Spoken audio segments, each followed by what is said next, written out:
family skeptical, parenting on belief. We're a married atheist couple raising two wonderful, strange children. We ask big questions, dissect weird parenting moments, and examine how society ignores or misrepresents families like ours. If you're any stripe of non-believer who's involved in raising children, welcome. You are our people. Our kids have heard all our swears, but yours might not have. So be thoughtful if there are young people listening with you. Welcome to the new house. Welcome to the continued, not struggles, tribulations? Trials. It feels very biblical. Yeah. Trials of moving. This may sound different. We're on a microphone, like a bi-directional microphone set between us. So we're actually looking at each other for the first time instead of being in two separate rooms. And that's because I tried to improve our sound. You did. And in the process, I made every single one of our mics stop working, which was like 4. So it's going to be a bit of a trial and error, DIY, what have you, for the next little bit. Hopefully no more than this podcast. Hopefully we get it sorted out before the next episode is recorded. But we apologize in advance for any weirdnesses, inconsistencies, or otherwise, what have yous. We're just trying to make it work. Like parenting. Yeah. Just like parenting.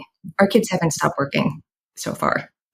All right. So one thing, a little bit of housekeeping we need to do. If you want to hear more about the Creator Accountability Network, we talked about it a lot on the last episode, but we're in the process of getting credentialed. And as part of this, we need to read this announcement a couple of times on the podcast. So I will do that now. And if you haven't listened to the last one, I encourage you to go back because they're really cool.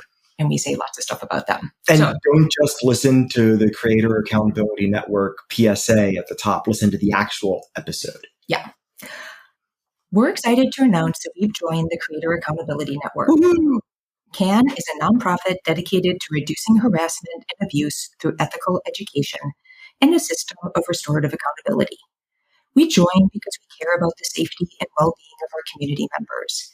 If you feel our behavior or content has harmed someone, please report it to CAN, either via the reporting form on their website, creatoraccountabilitynetwork.org, or via their hotline at 617-249-4255. They'll help us make it right and avoid repeating that mistake in the future. CAN also needs volunteers from our communities to help with their process. So if you have skills you think would be helpful, or time and a desire to help, please visit their website to find out how you can volunteer. Most importantly, get the word out to other creators who you think would be interested in getting credentialed. Help us build safer communities together. And that info is also in our episode notes. And if you go to our website contact page, it's there too. So just in case you didn't get all that.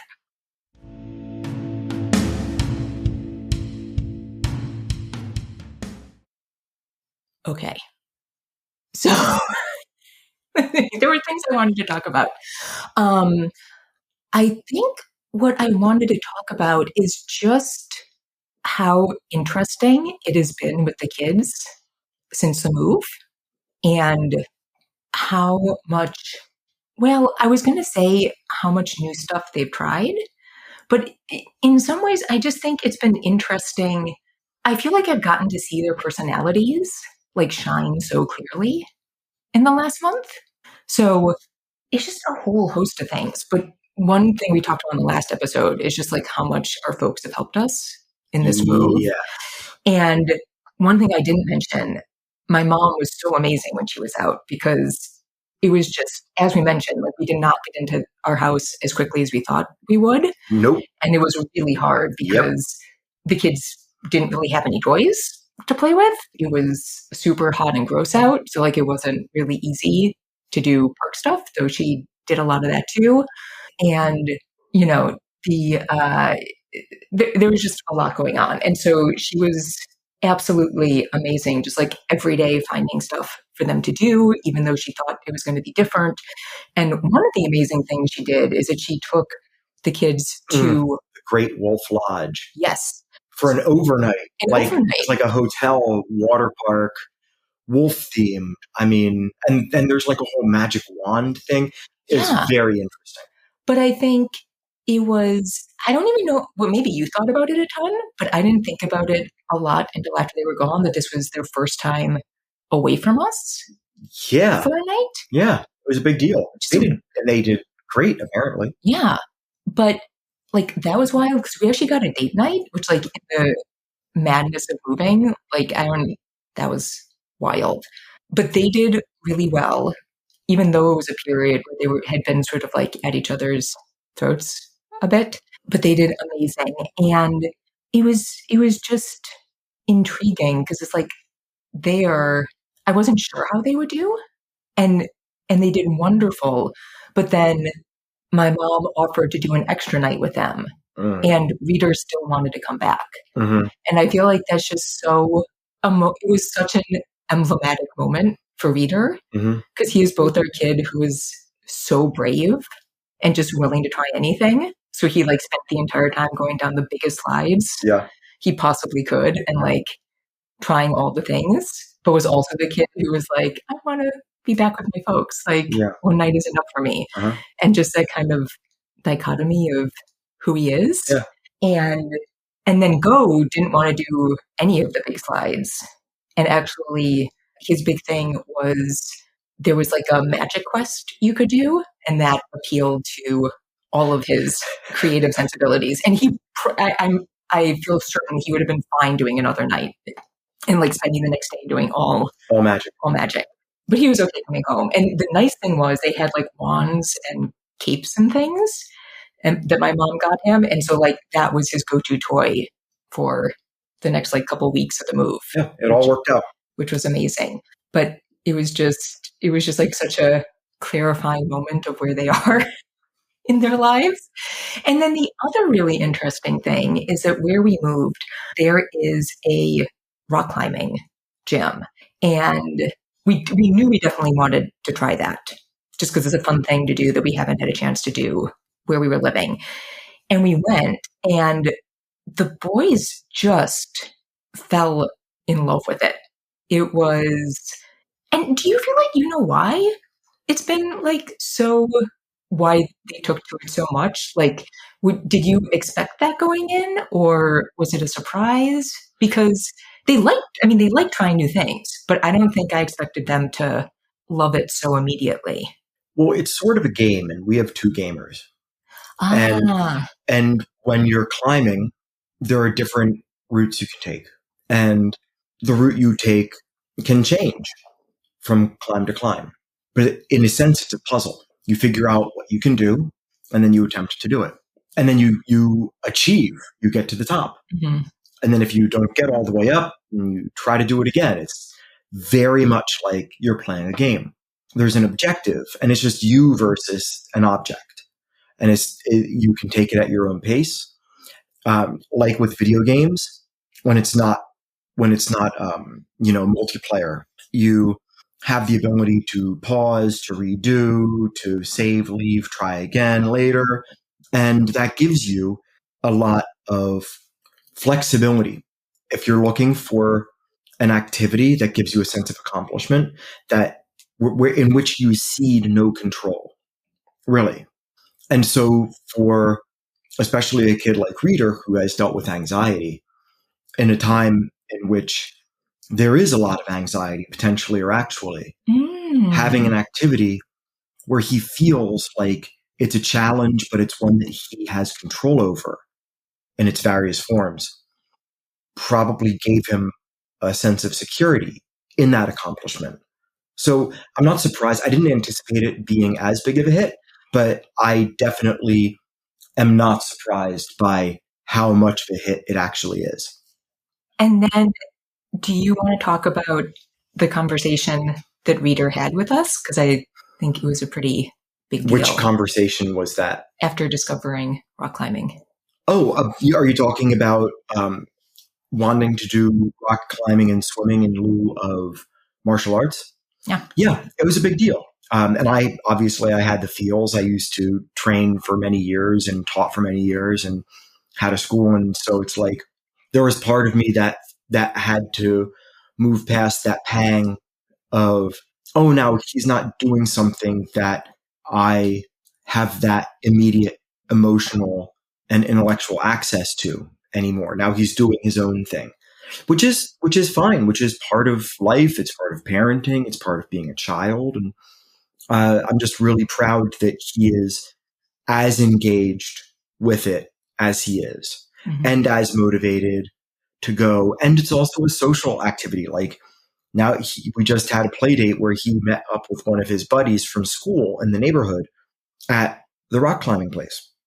And so they went bouldering together and, challenging each other, trying different stuff. And it was interesting because he and his friend are built so differently that they necessarily took different routes. They did different things, or the same thing sometimes in different ways. And it was very, let's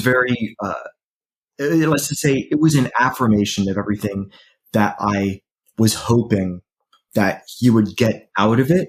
And then also him integrating himself into this new community that is much more of a neighborhood kid community than we had in our previous home.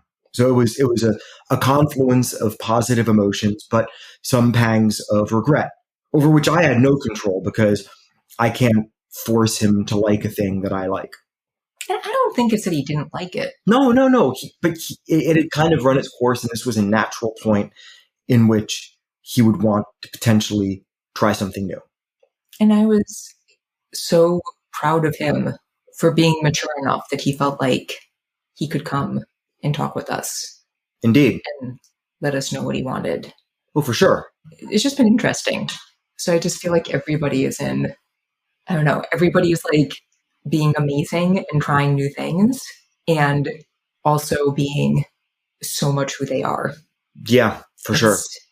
I don't think I told you last night. So, Go loved that Magic Quest. Yes. So much. So he keeps bringing it up and asking when we can go back.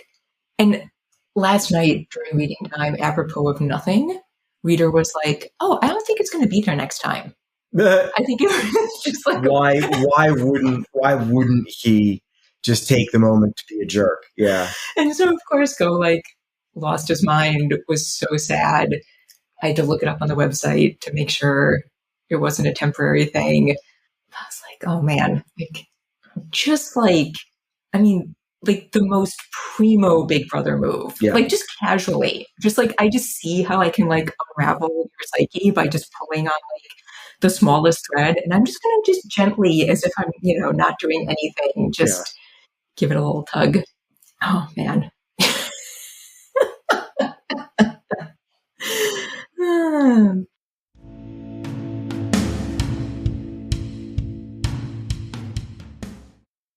So I think we're going to try to keep this one short again, because we're most likely, we're definitely going to be late getting this out. I'm supposed to post this in 2 days, and I feel certain that is not going to happen. It's okay. But in the last episode, I conflated 2 different Christian parenting podcasts. As you do. Because I mentioned the episode Be Wary of Good Times, which is from the Dad Tired podcast, which, decent name. But when I talked about that podcast, I think I was actually thinking about Truth Love Parent, which is another Christian dad parenting podcast. It's all in the show notes. You can go back and parse it out. But I wanted to talk more about Truth Love Parent because it's an interesting one. I've listened for a while, and it's been pretty kind of middle of the road until recently, when things have just gotten super, it's just gotten very intriguing and kind of gone a direction that I didn't expect. And it is part of Evermind Ministries. And we're going to talk about one episode, but it has only gotten more wild since then. And the reason, there are so many reasons that I am interested in this one. But so it's Truth Love Parent, and the episode is called The Truth and Lies of Developmental Stages. And I made you listen to it because I'm a mean person. You're not a mean person. I enjoyed listening to it. What made you enjoy it? Like seeing how the other half lives, the blissful ignorance of competing worldviews. I don't know, it didn't feel blissful to me. Is that? No, just because the words he was saying were very argumentative, sometimes vitriolic, doesn't mean that he himself doesn't find those beliefs underpinning whatever his version of Christianity is to lead to a sort of sense of self through his religious belief that is a security, that his science denial and vilifying difference doesn't also lead him to feel like he is right, and because he's right, he can relax about investigating whether or not he's right. Does that make sense? Yeah. Yeah. And that's where a lot of the problems come from when you're talking to apologists, is because there's a lot of cherry picking and a lot of confirmation bias, right? And a lot of poisoning the well. There's just a lot of fallacies. Yeah. And this podcast that he put out is no different. I made a list. Yeah. So this episode, as you can tell from the title, is about the problems with the developmental stages as described by, is that like It's not a problem with the developmental stages. It's a problem with the characterization in science and medicine of what developmental stages are and their validity. Yeah. How he sees that. Correct. At least. And he has objections. They're not entirely clear. Oh, no, his objections tend to be rather clear. Are they unfounded? Wait and see. Hey, it is Moms from the Future. I am hopping in because as I was editing, I realized that Pop's jumping in with his thoughts kept me from running through the stages of development at the beginning of this discussion. And I do get there eventually, but just to clarify, we're talking about Erikson's stages of development. If you've heard of them, the ones that'll probably jog your memory are the baby stage of trust versus mistrust, or the teenage stage of identity versus confusion. But it was really a way of thinking about the different stages we go through as we age and the different psychological qualities that we try to develop along those stages. Also, I wanted to say just at the beginning to make it super clear, I'm not like madly in love with these by any means. As far as I understand, they've been a good framework for understanding a lot of things about human development, but I don't mind if you want to criticize them. When I did some extra reading after the recording, people have pointed out that they may be more culturally specific than we realized. And I think that's a really interesting thing to think about. But what I more wanted to get into is just that the arguments presented in this podcast from Tooth Love Parent against them are very problematic. And also, just like I can't imagine loving them so much that I couldn't hear any criticism of them, I also can't imagine being as angry as this podcast seems to be about them on the negative side. Last thing I wanted to say is, in a little bit, I'm going to talk about the difference between science and medicine. And it's something I've thought about a lot. I don't know if I quite hit the nuance I wanted to. After the record, I went back and tried to do some more reading about it. And frankly, what I was able to find was, at a philosophical level, my busy brain wasn't even prepared to deal with. But I do think it is an interesting concept. If you think I could have done it better, I definitely agree with you. And if you want to do more reading about it, there is certainly some like very complex, nuanced things out there. So I would encourage you to check those out. I think that's it for now. I'm going to pop in with one more interruption later. So yeah, have fun with that. I mean, so I wanted to listen to this one because my mom has studied child development and actually thinks that like that's something that should be taught in all schools. And I haven't studied the developmental stages a lot, but I've learned a lot from her. And she actually taught, I don't know if it was child psychology or child development, but she was teaching at an art school and it was just an elective. So like she didn't have to have credentials. But so she's read a lot about it. And, and I feel like a lot of the best things that she did as a parent in some ways came from that understanding. And so like, I don't know how accurate it all is, but I know like even in the move, when we were planning the move, she reminded me, she's like, this is going to be really hard for the kids. And like, if they revert back to some past behaviors, like that's totally normal. Mm-hmm.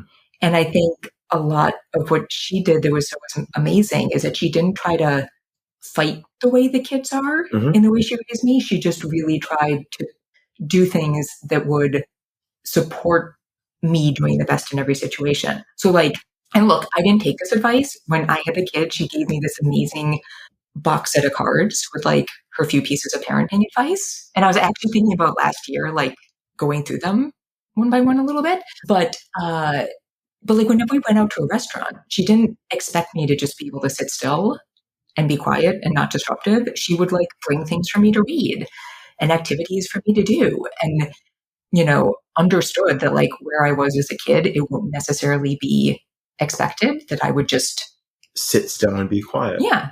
This also, interrupting really quickly, this also highlights the importance not of being a credentialed expert in something scientific for you to be able to wield the benefits of that study and research. Because one of the best parts about science is that when done properly, everybody else in that related field will do their best to hack at it, poke at it, light it on fire, blow it up, and see what's left standing. And so your mother is basically, in reading what she has and going through this vast glut of potential information, has winnowed out the things that work and make sense, clearly. And so even though she isn't credentialed, she is qualified because she is leaning on the research that has been the most vetted. And I wouldn't be surprised at all if new research comes out and she really takes pride in keeping up on these things, that she wouldn't then amend what she's doing, because that's how she got there in the first place. But because of all of that, I just had a very hard time thinking what part of this would make somebody angry. Like, it just doesn't really seem an obvious thing that would require like a takedown. Does the subject fly in the face of the person's deeply held religious beliefs? Check. Well, but does it make sense to you why it does? His ego is attached to those things that he is objecting to. If for him to affirm the positive qualities of the things to which he is objecting would require him to dismantle the structure connecting his ego to his religious beliefs. And for a lot of people, that is fantastically difficult. He is not alone in this. Yes. This is so common. I'm not going to hold it against him. This is clearly like it's a conditioning thing. And you can have that conditioning reversed. It takes effort and humility and self-reflection, which obviously is also difficult, but it can be done. And so I don't know. Let's get into it. Okay. So do you want to start? I mean, it's interesting because I would say the beginning of his issue with the developmental stages, I would describe as, I don't like science. My first note was, and I quote myself here, conflation of researchers and practicing clinicians regarding malpractice. Oh, well, so I really wanted to talk about this. Which is ridiculous because just to, again, like blurb version, the guy finds fault with all medicine because some doctors in their offices are found to be guilty of malpractice. Therefore, like researchers researching the fields are also suspect because they're like practicing medicine, I guess, in some cursory capacity in his fevered mind. Well, I have to tell you this. Well, and not even malpractice, just the fact that... Well, that's the word he brought up. Okay. He was bringing up malpractice suits and says some doctors are guilty of malpractice. Therefore, research in the trans is bad. That's a, yeah. I was drinking coffee at the time and I had to fight spitting it out. It was comically bad. So I nearly cheered in the section because, so it's malpractice, but also because doctors can misdiagnose patients. Therefore, science, no. Yeah, I was just the most absurd set of positions. But I wanted to cheer because this has been my argument for a long time. And I don't think I've made it on the show because I've had no proof. This is my theory. But it proved my theory. Okay. So my theory is... Your hypothesis. My hypothesis, right, because a theory is a whole different thing. Like I was talking with Go about this night, language is complex, words have different meanings. Right. It makes things interesting, but sometimes difficult. So yes, not theory, not in the scientific sense of the term, but in the colloquial, which is what a lot of people think the scientific term is. Anyways, my hypothesis is that most people's closest, like the closest that most people get to dealing with science is dealing with medicine. And they are related, but very different. And a lot of doctors that practice are like, well, one, the body is like just ridiculously complex. It is ridiculously complex. Like all the religious arguments that like we are perfectly made and therefore God, like everything in our body proves that wrong because our body is not perfectly made. It's a big meat sack with a ton of inherent problems. I'm going to puke out my blowhole. And like, yeah, like ear hole, food hole next to each other. You think you could have like done a little magic with that. I mean, even like the whole, like the eye is so perfectly designed. I think it was Seth Andrews who had somebody on to talk about like just what like a hellscape or eye design is, how it's like, let's put tons of like shit in between what picks up the signal. And like, anyways, I'll try to find that episode because it's great. But like bodies are ridiculously complex and you can do, and we have done amazing science. Like the advances in medicine are positively wild. If you think about like just 100 years ago, it's mind blowing. Amazing science has been done. But, you know, like doctors only study so much. If something comes in that isn't something they've seen, yeah, they might misdiagnose that. Also, in medicine, like we know doctors are rushed. They don't have enough time with patients. And I also know tons of doctors who like aren't great at listening to patients, like just aren't wonderful people. Didn't take the time to listen. Probably misdiagnosed some stuff because they were like rushing people through, assuming things. People in bigger bodies talk all the time about how they go in and the only thing they're ever told is to lose weight. And doctors won't take them seriously because of all sorts of biases in our culture to like treat the issue they're having and not tell them to lose weight first. So people's, you know, experience of medicine is a really mixed bag. And I think, and my hypothesis has been that that leads into our perception of science. Whereas science is like a very different thing, and particularly research science, like draws on a lot of different skills. And this is the other thing I was going to say. I also think because the body is so complex that like, I don't know, I could be totally wrong about this, but I feel like to be a doctor, you know, like if you were to, there's like the whole stereotype of the, you know, like Doctor Strange in Marvel, who starts out as a surgeon and he just has this wild ego because he's this amazing surgeon and he thinks he can do anything. But I do think, given how hard treating people is and like how all bodies respond differently, my sense is that like a certain number of doctors, like you kind of like they sort of have to develop an ego about their opinion. Because if you were just like open to yourself about the number of things that somebody is going to not react the way you expected, that like it would just be really hard to do that job. You know, I mean, I had an IUD taken out and I went into the doctor and I was like, here are all the things that I have happening. like breast sensitivity. My periods are happening at all sorts of weird times. Like I just ran through this whole list of things. And she was like, your IUD is definitely not causing any of that.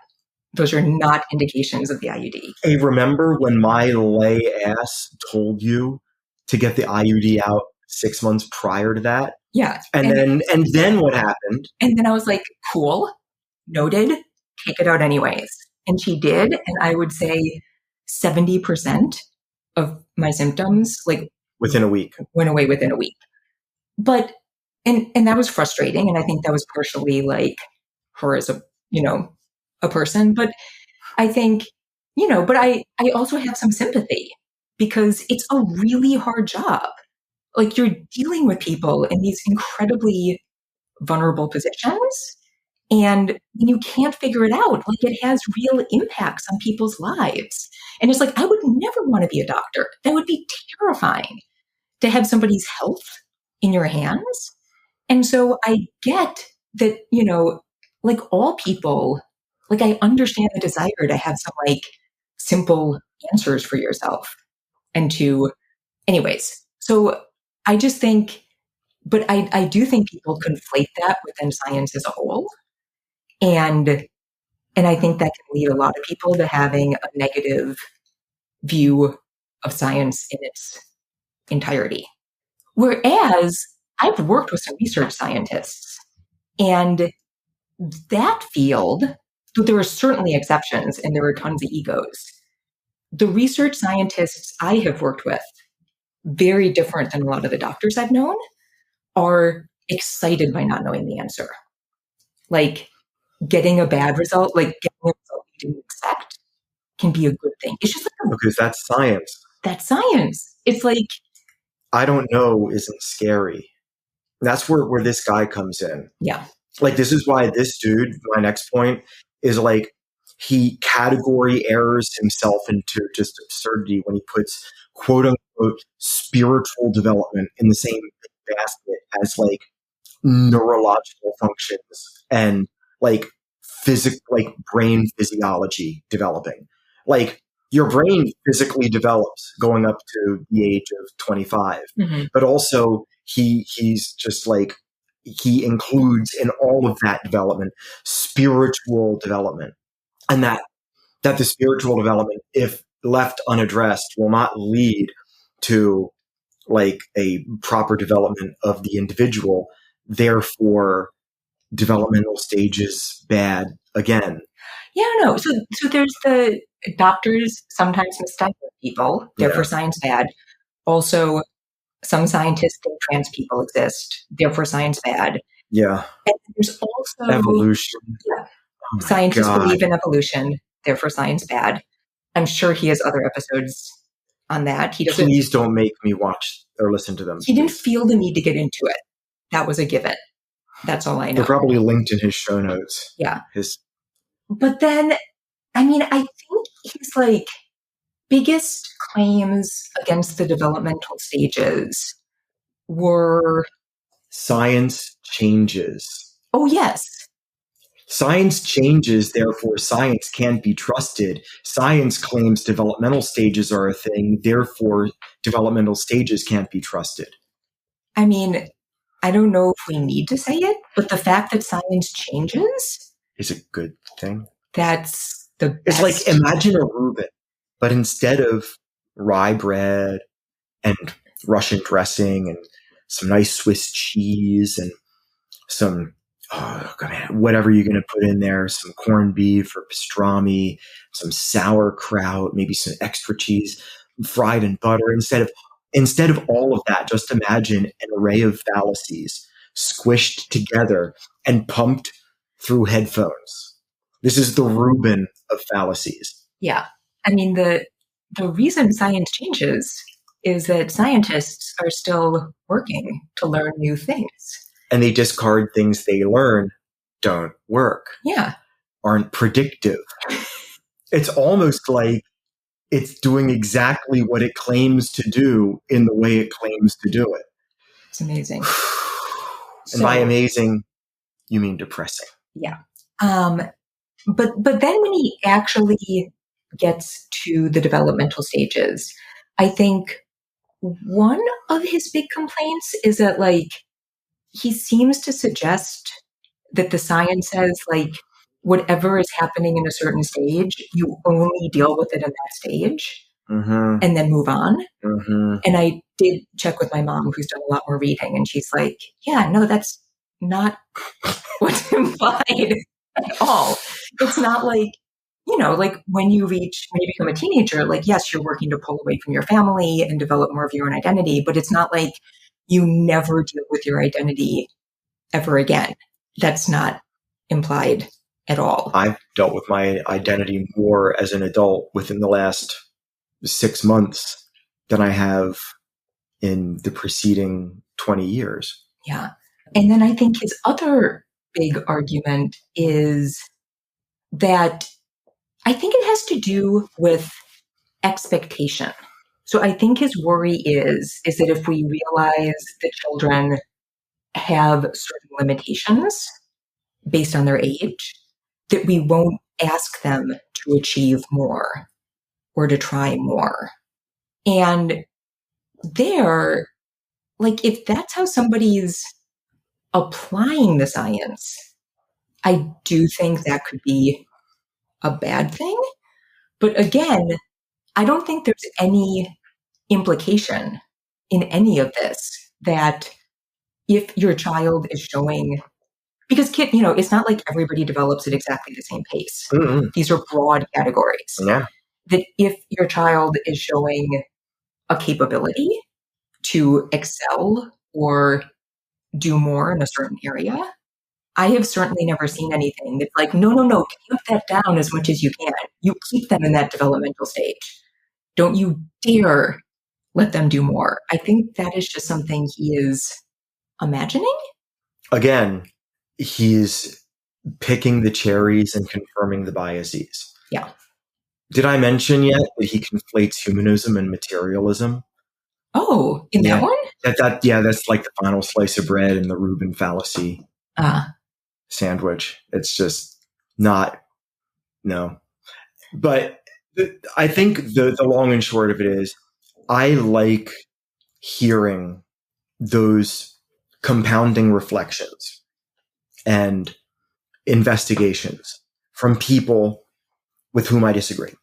Mm-hmm. Because I want to understand their thought process, which is why when you suggested that you asked me politely, ordered me. I asked you politely and then I ordered you to listen to the podcast episode. I initially balked because I'm not a podcast person, ironically. I'm more of a YouTube guy. And thankfully, I have a lot of furniture to build. So that cooked off that podcast listening session pretty quickly. But I liked hearing how he got from point A to point C. Even if the connections were fallacious, even if the premises were unsound, I wanted to hear ultimately how he got to the position that he's holding. And he lays it out reasonably well, but in doing so, he sort of like plays his entire hand of all the different things that all the different logical inconsistencies and fallacies that he uses to make himself feel better about his conclusion, which is really what it's about. It's not about necessarily him being correct, because if he can't take his conclusions and lay them out against the reality of people's lives, these people that he is demonizing in a lot of cases, and actually come back with his conclusions. Like you can propose that his conclusions are correct and then investigate those conclusions as if they're predictive models and come back with a big freaking goose egg, right? That's the whole point of this, is that he's claiming that these things that are bad are necessarily happening all the time or so frequently that they are a social ill, they're a cultural ill, and Christianity is the solution. But that's not what you find, because the people that actually do those studies don't find those things that he's complaining about. He's looking at using the sort of like the fallacy of common sense, right? That a lot of people fall back on, like, oh, I think it must be true, so it's true. And I don't know. It's not good enough for me as a skeptic. Like if I want to take somebody's marching orders in the scientific or medical communities about how I should raise my kids, I want to know that what I'm doing is actually beneficial. Like I'm not going to start like injecting my COVID sick kid with chloroquine, right? Ivermectin or whatever the drug du jour was, just because somebody that I trust in another field might say so. I want to actually see what's right, because a person can be right about one thing and wrong about 100. How do you know? And that's what skepticism is for. It's like you don't need to be a researcher, right? To understand these things. You can lean on the people that do the research and then have it vetted by their peers who would like nothing more than for their own versions of those predictive models, their own researches into the same field to be proven true. Like scientists don't set out to propose something and then be patted on the back and then be given a cookie and everything that they ever propose is correct. Like that's pie in the sky, and no scientist I've ever talked to feels that way. It's more that you find out something cool and then you see how wrong you are. And then you might be right in one way, but that just helps you narrow your focus, right? Figure out a better method for investigation, perhaps. And that you could end up with something that is inconclusive ultimately, right? We talk about cosmology enough on here. Like, we may never have methods for investigating that first moment because we just can't. And so the best we can do is hypothesize really well, use math really, really well, use telescopes really, really well, and, get as close as we can. So, yeah, I made the list. I think we got through my entire list of the things that I found fault with in his podcast. I didn't really find anything of merit because, like you said so well, Moms, earlier, that people are all different. People will come to developmental stages in different ways at different times, different, I guess you could maybe call them intensity levels. Like, as individuals, we need to be taken as individuals. I wanted to call, like, since we didn't go through the developmental stages, I just wanted to call Please, them no, out. please, you know more about that than I do. I don't, but it's You do. Eric Erickson is the person who came up with them. As my mom says in her email to me about all this, Erickson was not a scientist, and he did not present the 8 stages as fact. He presented them as a theory. Mm-hmm. And another thing she brought up is that something he seemed to criticize is that Erickson came up with them via observation, Mm-hmm. and that was somehow a knock on the stages. Yeah. I don't quite know about that. But his stages of development are infancy, trust versus mistrust, early childhood, autonomy versus shame and doubt, play age, initiative versus guilt, school age, industry versus inferiority, adolescence, identity versus confusion, early adulthood, intimacy versus isolation, middle age, generativity versus stagnation, and old age, integrity versus despair. Moms from the future again. I had to hop in because I talked with my mom more about this. And though I don't know if Pops and I were really able to pin down why a religious podcast would be so concerned with these developmental stages, my mom had a couple really great ideas. So the first thing she brought up is this whole topic of observation. And she said that for some high control religions, the point really is that knowledge is supposed to come from the top down. So she pointed out that this whole idea of building new ideas from observation could be challenging to that type of philosophy. The other interesting thing she noted, which I didn't even remember from the podcast, is that part of his criticism of the developmental stages was that children should not think about autonomy because they are supposed to be dependent on God. And this idea of developing and facing challenges might be threatening because it doesn't really talk about relying on God in that process. And finally, which I don't remember at all, but she also pointed out that at some point he talked about not needing to search for identity. So that whole concept of identity might be pinging his biases against, transgender people, people with different sexual identities than he thinks should exist. And I wonder if that's not a little bit of it too. But I just wanted to pop in with that because I thought those were all really good ideas that she had. And I was reading through these, and it just also always makes me come back to science communication and science education. And I think another issue with talking about science is that a lot of people, almost everybody gets their information about science not from scientists for really good reasons, because scientists present their findings typically in like peer-reviewed journals in writing that most people are not good at reading or would not want to read because it's very hard to get through. I certainly don't read studies, right? So most people hear about science either from journalists talking about a study that happened or from teachers. And teachers can be wonderful at interpreting that or not.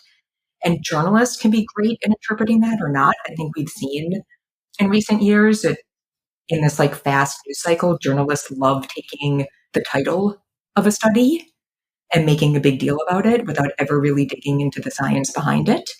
Dan McClellan was just talking about something that a lot of religious people go to, where it's like, if you read the Bible 3 days a week or more, like your depression drops and all of this stuff.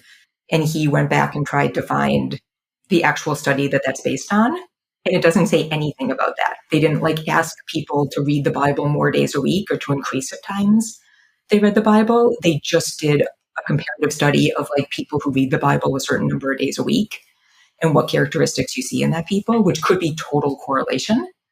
Yeah. Right. It wasn't like we're going to take people and make them read the Bible more and then see what happens. So there's no information in that study. What part of the Bible? Yeah. Are you just going to read Job over and over again? Does that make you a well-adjusted person? But again, if you're like taking a title or taking like one fact out of it and misrepresenting it, you're going to have a very different interpretation. Like with this thing with medicine, it just makes me think about how hard it is because most people are getting their information about science and theories and different things from like a whole host of sources that could make it really hard to parse. Yes. And then it becomes a who do you trust sort of thing. Yeah. Right. But that's why you can on the internet see who wrote which article, right? How many times it was cited. Yeah. All that sort of stuff. You can actually like vet your sources. And I was just doing a tiny bit just now, right? While you were telling us all about that, just to make sure I wasn't going crazy. Because just because Erickson came up with these things and admitted like, yes, I did this through observation. I'm not a scientist, like trained scientist. Actual like researchers at, for instance, Case Western, have done a ton of research over the subsequent years into just the idea of stages of development in CAPS being a springboard for investigation. Oh, let's assume that there are stages of development. Perhaps let's see what they actually could be. Let's look at the ecobiological, like the biological ecology of the person, like how a person physically changes over time and how that all of those changes add up to different stages, or temperamental and psychological and mental like cognitive changes, and let's chart all of those things. And there have been a bunch of different studies, and there are now a number of different sort of sets of metrics and classifications of stages. But the point being that you have actually now real scientists, medical researchers looking into these things, coming up with perhaps differing conclusions as far as what the stages are and how to classify them. But nonetheless, seeing that there are ways that you can delineate stages of development. So whichever one you find, whichever one you attach yourself to, you can find value in it, I think, because you will be respecting that your child isn't necessarily the same as he or she was yesterday. And that, let's say at the onset of puberty, what can you expect? What sort of like temperamental, neurological, physiological changes should you expect? How can you prepare as a family? Like there are ways you can implement it without saying this one version is absolutely correct or this other version is absolutely correct. Well, the jury's still out because the jury nonetheless concludes that some version of developmental stages exist. Do you think there's a little bit of, I think scientists cling to these theories with the dogmatism that I cling to my religion?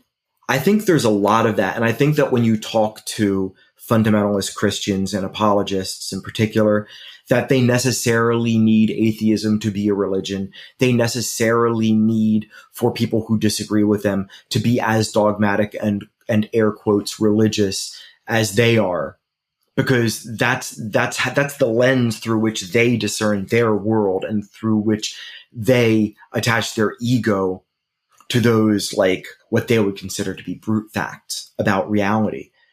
And no, like that's one of the hardest things I think for these people, because I've talked to people who have come out of it over the years, and unfortunately not as common as talking to people that are still in it.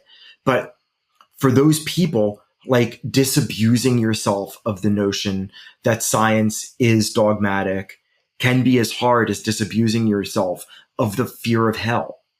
Like it's like it is ingrained. Like you need to view the people that oppose your religious beliefs, or at least that don't necessarily say that the things that underpin your religious beliefs are factual. You need to say those people are also adhering to a religion, because then you can say, oh, well, they just are taking it on faith. But then you're throwing faith under the bus. I don't understand you, Norman Geisler and Frank Turek, when you say, I don't have enough faith to be an atheist. It do not compute. Sorry. You know what does compute? Our kids are awesome, and they're doing a great job. And we have to make sure we get them from school. We got a couple more minutes. But I think should probably wrap it up there. We can. All right. We're going to call it there.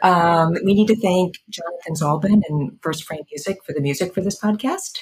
And that wraps up this episode of The Family Skeptical, where nothing is sacred except for our kids.